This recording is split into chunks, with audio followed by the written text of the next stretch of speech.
안녕하세요. 오늘은 필기시험 전에 꼭 외워야 되는 제과이론 부분에 대해서 보도록 하겠습니다. 지난 영상에서는 제과의 반주법과 고율배합과 저율배합 그리고 단골 문제에 대해서 공부를 했었죠. 사실 제과는 외울 게 다양하게 많아요. 케이크, 쿠키, 머핀, 파이 이 네 가지만 봐도 다 느낌이 다른 것처럼 그만큼 알아야 될 것도 많고 놓치고 가면 안 될 부분도 많아서 요약하는 게 어떻게 보면은 제빵보다 좀 더 많을 수도 있겠지만 그래도 최대한 핵심을 뽑아서 공부를 해보자고요. 그리고 정말 제과는 특히나 제대로 외우지 않게 되면은 헷갈려서 틀리는 경우가 더 많으니까 하나를 알아도 정확하게 알고 넘어갔으면 좋겠습니다. 자, 그럼 시작하도록 하겠습니다. 자, 먼저 첫 번째로는요. 소규모 제과점에서 사용하는 믹서를 물어보는 문제예요. 이거는 제빵 이론과도 겹칩니다. 바로 수직 믹서. 기억하시죠? 수직 믹서. 소규모 제과점에서 사용하는 믹서는 수직 믹서이다. 이거는 제빵 기능사 시험 치러 갈 때 공장에도 있는 믹서기고요. 제빵 학원에도 일반적으로 사용하는 믹서예요. 그게 바로 이름이 수직 믹서라는 거고, 또다시 소규모 제과점에서 사용하는 오븐은 또 무엇인가요? 라고 물으면 바로 데크 오븐이라고 대답할 수가 있겠죠. 근데 입구와 출구가 다른 들어갈 때와 나올 때가 다른 오븐은 무엇인가요? 라고 하면은 떠올려야 되는 게 바로 터널 오븐이 되는 겁니다. 자, 그 다음 세 번째, 비터란. 자, 비터라는 게 있어요. 비터란. 우리가 빵을 만들 때 사용하는 게 요렇게 이제 갈고리처럼 생긴 요걸 이제 훅이라고 불러요. 훅. 그리고 믹싱을 혼합할 때 공기를 포집할 때 쓰는 요렇게 생긴 거품기처럼 생긴 걸 우리가 뭐라고 하죠?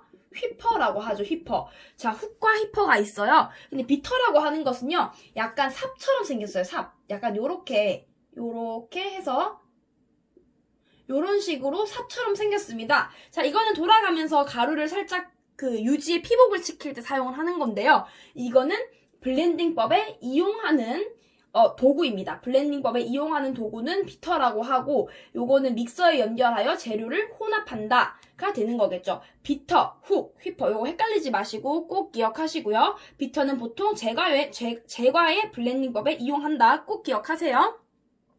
자, 그 다음.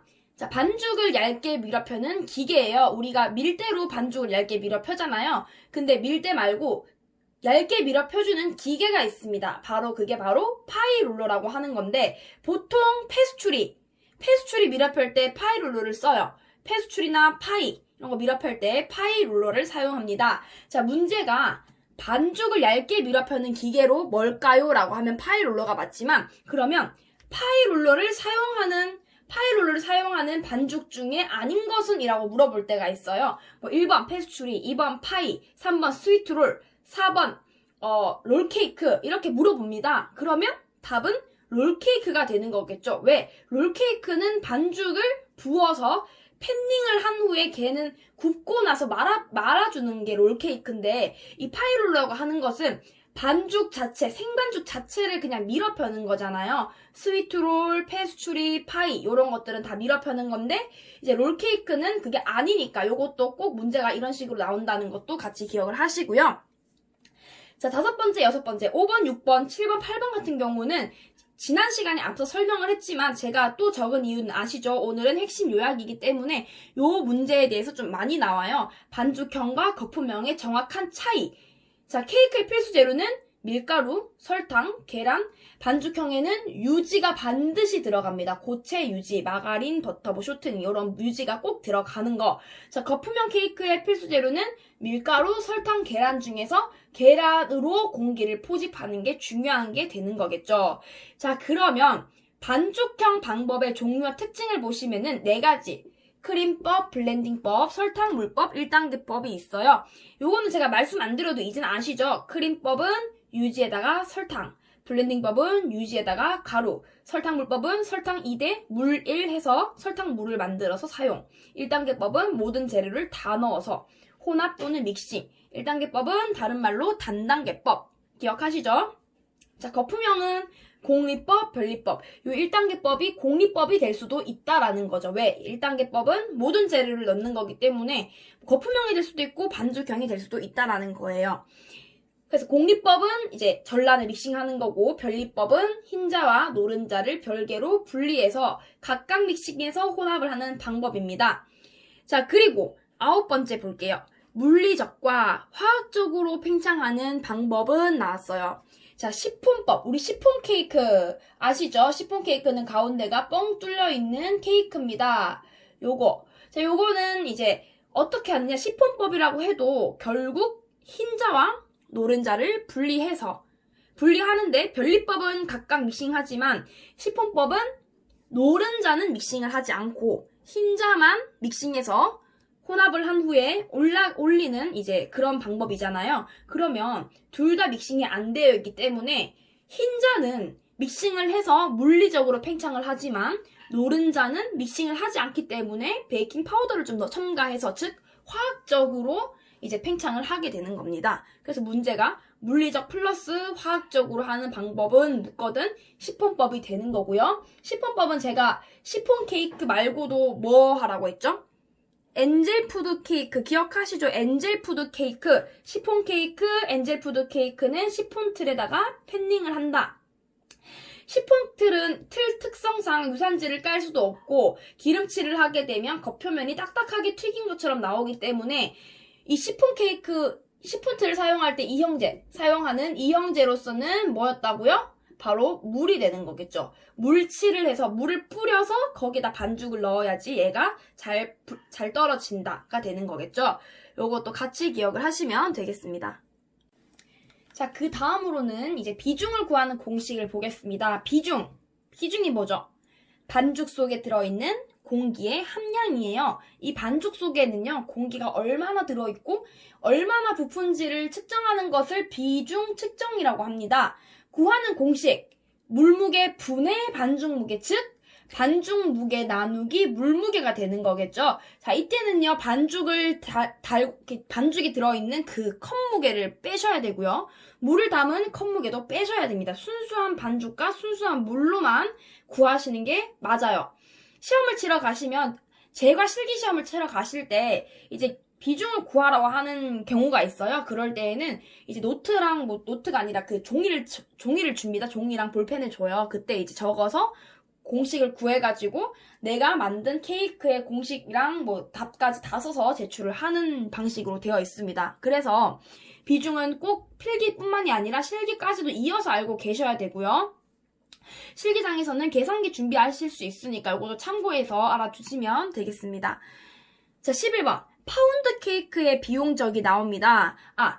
앞서 제가 비중 얘기를 했었는데 이 비중은요, 제가 초창기에 영상을 찍어 놓은 게 있어요. 그 비중에 대해서 정확하게 모르시는 분들은 초창기 앞쪽에 영상을 참고해서 꼭 비중을 확실하게 아시고 돌아오셔야 됩니다. 비중을 모르면은 비용적도 모르고요. 비중을 모르면요, 고율배합과 저율배합을 분간을 할 수가 없어요. 비중을 반드시 아셔야 되니까 모르면 대충 알지 마시고 꼭 그 영상 참고해서 알아주시면 되겠고요. 자, 11번. 자, 파운드 케이크 비용적 볼게요. 비용적이 뭐예요? 비용적. 제빵할 때도 했었어요. 비용적은요, 반죽이 1g당 부푸는 부피예요. 이 반죽이 오븐 속에서 그대로 굽히는 게 아니라 팽창을 하잖아요. 1g당 얼마나 팽창하는지인데, 자, 파운드 케이크와 스펀지 케이크의 비용적을 보시게 되면은 거의 2배 차이가 나요. 일단 파운드 케이크는 2.4 세제곱cm, 스펀지 케이크는 5.08 세제곱cm. 요거를 꼭 아셔야 되는 것도 당연하지만, 문제가 이제 비용적이 제일 높은 케이크는 하면 스펀지 케이크가 정답이고요. 비용적이 제일 작은 케이크는 그러면 파운드 케이크 정답입니다. 왜냐면 파운드 케이크랑 스펀지 케이크 중에서 어떤 게 더 무겁죠? 머릿속에 생각을 했을 때 좀 더 무거워 보이는 거. 뭔가 파운드가 묵직하잖아요. 뭔가 기공도 되게 조밀하고 뭔가 묵직해요. 근데 스펀지 케이크는 폭신폭신하면서도 되게 뭔가 부피감은 있지만 가벼워요. 그게 왜? 비중이 낮기 때문이에요. 스펀지 케이크 비중도 낮고 가볍기 때문에 많이 팽창할 수 있는 거고요. 파운드 케이크는 무겁기 때문에 1g당 요거밖에 팽창을 할 수가 없는 겁니다. 그래서 요 수치도 아셔야 되지만 어떤 게 제일 낮고 어떤 게 제일 높은지도 꼭 반드시 참고를 하셔서 기억을 하시면 되겠고요. 자, 넘어가서 13번. 스펀지 케이크의 4가지 필수 재료와 퍼센트. 밀가루, 설탕, 계란 요건 필수 재료라고 했죠. 근데 스펀지 케이크는 소금도 필수래요. 그래서 100% 설탕량이 좀 더 많습니다. 설탕량이 좀 더 많다. 밀가루 100%, 설탕 166, 계란 166, 소금 2%. 그러면 밀가루보다 설탕량이 많은 것을 우리가 무슨 배합이라고 했죠? 여기 나오죠. 고율배합. 그러면 제과에서의 고율배합이란 가루보다 설탕량이 많은 것이 정답이 되는 거겠죠. 요거 퍼센트도 꼭 기억하시고요. 자, 14번. 이중팬을 사용하는 케이크. 이중팬. 자, 이중. 밑에 팬이 있지만 위에 또 팬을 덮는 걸 이중팬이라고 해요. 파운드 케이크 틀이 네모잖아요. 네모. 이렇게 파운드 케이크 틀이 있고 반죽을 담았어요. 반죽. 이렇게 반죽을 담았습니다. 근데 살짝 굽다가 얘를 똑같은 팬을 갖다 이렇게 위에 한 번 더 덮어줘요. 왜 덮을까요, 이거를? 지금 현재는 덮지 말라고 해서 기능사 시험을 치러 가시면 그냥 덮지 말고 구우세요 해가지고 온도를 좀 낮춰서 굽는 경우가 대다수지만 예전 같은 경우는 한 1, 2년 전만 해도 이중팬을 사용하라고 되어 있었어요. 이게 왜 그러냐면 자, 파운드라는 게 결국 이 파운드 케이크가 영국에서의 무게 단위예요. 이게 1g당 1파운드당 450g을 칭하는 무게 단위인데 이 파운드 케이크는 사실 밀가루, 설탕, 계란, 유지를 1대 1대 1대 1 비율로 빽빽빽빽 넣어서 되게 무겁게 만드는 케이크였어요. 그러다 보니까 반죽이 어떠겠어요? 되게 무거워요, 그냥. 무거우면은 속까지 익기가 너무 힘들어요. 심지어 팬도 조그만해. 뭔가 좁아요. 좁습니다. 좁은데 심지어 높아. 좁고 높은 팬에 반죽 양이 많이 들어가잖아요. 그러면 이게 굽힐까요, 잘? 열을 흡수를 잘 못해요. 많이 못 굽힙니다. 그래서 겉에는 타고요. 속은 덜 익는 경우가 대다수예요. 그래서 열을 좀 차단시켜서 천천히 속까지 열을 좀 투입할 수 있도록 이중팬을 사용하라고 되어 있어요. 그게 바로 파운드 케이크가 되는 겁니다. 지금 밑에 내용도 똑같아요. 파운드 케이크가 이중팬을 왜 사용하는지 묻고 있습니다. 방금 설명과 같습니다. 열을 차단하기 위해서. 열을 좀 차단해야지 속까지 열이 조금씩 천천히 침투해서 속까지 타지 않고 익을 수가 있잖아요. 그래서 요거를 문제가 가끔씩 나오는데 이중팬을 사용하는 이유, 열을 차단하기 위해서가 정답인데 가끔 가다가 열의 흡수를 돕기 위해서라는 뭔가 페이크적인 그런 답이 나와요. 열의 흡수를 도우면 안 되잖아요. 그죠? 이중팬은 열을 차단하는 거잖아요. 위에 열을 차단. 그래서 이거는 잊지 마시고 좀 헷갈려 하지 마시고 열을 차단하기 위해서 이중팬을 사용하는구나. 왜 파운드 케이크는 그만큼 무거운 반죽들이 좁은 틀에 많이 들어가 있기 때문에 속까지 익히기 위해서 이중팬을 사용하겠구나라고 기억을 하시면 되겠습니다. 조금 이해가 가시나요? 자, 그 다음 아까 제과에서의 고율배합 했죠? 요거. 자, 마지막 문제 볼게요. 산성 반죽의 특징. 산성과 알칼리성 0에서 14 숫자 0에서 14를 봤을 때 0에 가까울수록 산성, 14는 알칼리, 중성은 7. 그렇죠. 산성 반죽의 특징. 산성은 뭐가 있었죠? 제가 레몬 산이죠. 그리고 알칼리는 제가 베이킹소다를 생각하라 했어요. 베이킹소다. 다른 말로 중조 또는 탄산수소 나트륨. 산성의 특징은 밝고 단단하다. 기억이 안 나면 흰자와 설탕을 넣고 머랭을 칠 때 내가 레몬즙을 떨어뜨려 본다고 생각을 하세요. 그러면 머랭은 좀 더 밝아지고 더 하얘지고 머랭은 좀 더 단단하게 올라오고 그리고 얘가 단단하다 보니까 어떻게 외우라고 했죠, 이거는? 너무 단단하다 보니까 치고 올라올 수가 없어. 부피도 작고 향도 같이 세트로 부피도 작고 향도 작다. 이렇게 외워주시면 되겠어요. 제가 산성만 적은 이유는 아시죠? 알칼리는 반대이기 때문에 굳이 내가 이걸 억지로 외우실 필요가 없는 거예요. 산성만 외워도 알칼리는 그냥 자동으로 알 수 있도록 꼭 반드시 기억을 하시면 되겠습니다. 오늘 준비한 제과이론 영상은 여기까지였고요. 크게 어려운 게 있으신가요? 계속해서 말씀드리지만 저는 요점만을 정리한 거기 때문에 이것만 보셔서는 안 되고요. 이거는 꼭 아셔야 되는 거라서 진짜 문제를 정말 많이 풀어보는 게 중요합니다. 이해가 안 되거나 모르는 부분, 알고 싶은 부분은 언제든지 댓글로 남겨주시고 항상 시청해주시면서 열심히 공부해주셔서 감사드립니다. 저의 설명들이 꼭 도움이 되기를 바라겠습니다. 수요일에 뵙겠습니다. 감사합니다.